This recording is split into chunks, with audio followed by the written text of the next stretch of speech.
আমি যেখানে অবস্থান করছি সেটা হচ্ছে কর্ণফুলী নদী। কর্ণফুলী নদীর আমরা পাড়ে আমরা অবস্থান করেছি।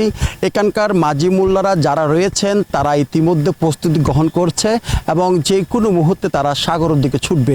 আমি যদি মাঝি মোল্লাদের কথা যদি আমি আপনাদেরকে মাঝে তুলে ধরি, সেই বিষয়টা হলো মাঝি মোল্লারা তারা ইতিমধ্যে সাগরে পৌঁছাবে। যাওয়ার আগে যে প্রস্তুতি নিচ্ছে সেই প্রস্তুতি তাদের নিজেদের সরঞ্জামগুলো প্রস্তুত করছে।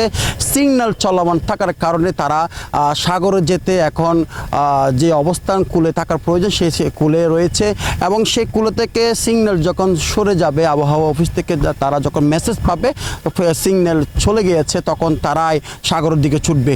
যে সমস্ত সাগর থেকে যত ধরনের প্রজাতি মাছ আছে সেই মাছগুলো আমরা বিভিন্ন জেলায় উপজেলায় পাচ্ছি এবং তারা যে একটা বিষয় আমাদেরকে জানিয়েছেন যে সাগরে যাওয়ার পথে বেশ কয়েকটা সমস্যা তাদেরকে পড়তে হয়।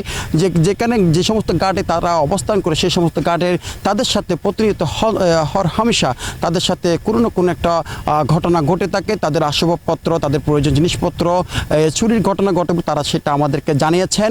এবং এই যে নিরাপত্তার একটা বিষয়বস্তু আছে, তারা কি আদৌ কি প্রশাসনের পক্ষ থেকে নিরাপত্তা পাবে কিনা সেটাও তারা হতাশাগ্রস্ত। এবং এর পাশে যে আরেকটা বিষয় যেটা বলি যে বিভিন্ন ধরনের সাগরে যে সমস্ত পয়েন্টগুলো রয়েছে, বিশেষ করে বাঁশখালী, হাতিয়া এবং কুতুবদিয়া দ্বীপগুলো যে সমস্ত সাগর পথ রয়েছে, মাঝে মধ্যে তাদেরকে জলদস্যুদের মানে সন্ত্রাসীদের হাতেও পড়তে হয়। এই সব কিছু মিলিয়ে তারা আমাদেরকে তাদের সমস্যার কথাগুলো জানিয়েছেন। তাদের নানান অভিযোগ, সাগর যাওয়া, বিভিন্ন বিষয় নিয়ে আমি তাদের সাথে কথা বলে যাহা জেনেছি সেটা আমি আপনাদের মাঝে তুলে ধরার চেষ্টা করেছি। এ ছিল আমার কাছে সর্বশেষ।